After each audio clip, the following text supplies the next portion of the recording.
Idan kana ɗan kasuwa ka taɓa haɗuwa da wannan matsalar, kana da kaya kana da farashi mai kyau amma mutane suna kallo su wuce, ba sa tambaya ba sa siya. Yau zan gaya maka gaskiya mai zafi, ba tallace ke sa mutum ya sayi kaya ba, fahimtar zuciya ce. Idan ka koyi wannan to ko da baka taɓa yin talla ba, mutane za su nemi kayan ka da kansu. Wannan ba bidiyo bane na yara, wannan ilimi ne da idan ka fahimta kasuwancin ka ba zai taɓa zama iri ɗaya ba.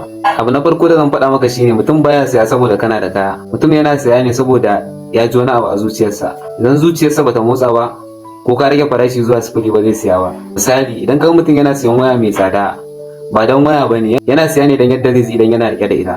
Saboda haka idan kana siyar da kaya, tambaya ɗaya da ya kamata ka fara yi wa kanka shine me zan sa mutum ya ji, ba me zan siyar ba. Misali, idan mutum ya zo siyan kayan ka, ko misali idan kayan sawa ne, karka ce masa ai kayan nan suna da kyau da inganci ko makamancin haka. Abinda zaka faɗa masa shine wannan kuwa za su dace da irin kalar fatarka kuma za su yi cif da jikinka. Amma dama wannan kayan saboda kai aka yi su ko, kaga idan ka faɗa masa hakan kawai zai tafi tunanin yadda zai yi kyau da kayan ne, kuma ka kuma masa da tunanin tsada ko yawan kuɗin kayan, saboda ka saka masa tunanin shi kawai ya za a iya mallaki kayan, kuma zai ji cewar ai ba iya kaya kawai kake son siyan masa ba, kana kokarin ka taimake shi wajen kawata shi ne da kankaro mutuncinsa. To daga nan ka samu kaso 70 na cin galabar zuciyar saurin siyan kaya.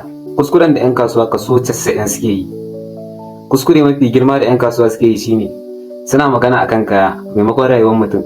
Kar ka ce kayan mu yana da inganci sosai, abin da ya kamata ka nuna musu shine wannan kayan zai rage musu wahalar da suke fama da ita kowace rana. Misali, idan kana sayar da wayoyi ne, idan mutum ya zo wajen ka, kar ka fara da cewa wayoyin mu suna da kyau da inganci. Wannan zai fahimci cewa kayan ka kawai kake so ka siyan masa. Abin da ya kamata ka fara yi kafin ka fara tallata mutum kayan ka shine ka tsaya ka fahimci matsalar. Tukunna idan ka fahimci shi yana neman waya mai rukun caji ne, to ka fara da misali, yalla wannan wayar zaka ji daɗin ta wajen ingancin rikon batir sosai. In dai matsalar ka ta batiri ce, to yau an ka ƙarshen matsalar ka. Idan ma wani abu ne, duk tasigar da zaka biyo masa kenan. Kawai abin da ake bukata idan kwastoman ya zo, kawai ka nutsu ka fuskanci menene matsalarsa. Nutsuwa da fahimta ta fi komai amfani a kasuwanci idan ka san yadda zaka sarrafa ta. Mutum baya damuwa da ingancin kayanka, yana damuwa da matsalarsa. Idan baka shiga matsalarsa ba zai saurare ka ba. Kana da kaya amma mutane suna tambaya sai zan dawo, amma ba sa taɓa dawowa.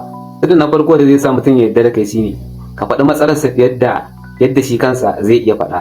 Ka yi ƙoƙari, ka gwada rage farashi, ka gwada tallata, amma har yanzu mutane ba sa saya. Ba kai ne matsala ba, hanyar da aka koya maka ko kake bi sai matsalarka. Like, bari in baka wani labarin wani abin da ya taɓa faruwa. Akwai wanda ya zo yake min complain wai shi yana tunanin tallatawa ce ke sa a sai kaya, wai yana kashe kuɗi amma babu sakamako. A sai da na gane cewa ba kaya yake siyarwa ba, zuciya yake buƙatar fahimta. Na yi ƙoƙari na bashi 'yan shawarwari, cikin ikon Allah da ya canza sakon sai gashi mutane. Babban sirri shine wannan, kar ka sayar da kaya, ka sayar da sabon kai. Misali, ba wai ka sayar da takalmi ba, kana sayar da mutumin da zai shiga taro ba tare da jin kunya ba. Na san ba ku fahimta ba ku. Ba ka sayar da kwas ba, kana sayar da mutum mai fahimtar kasuwanci. A yanzu ba ku fahimta ba, to ku saurara ku ji.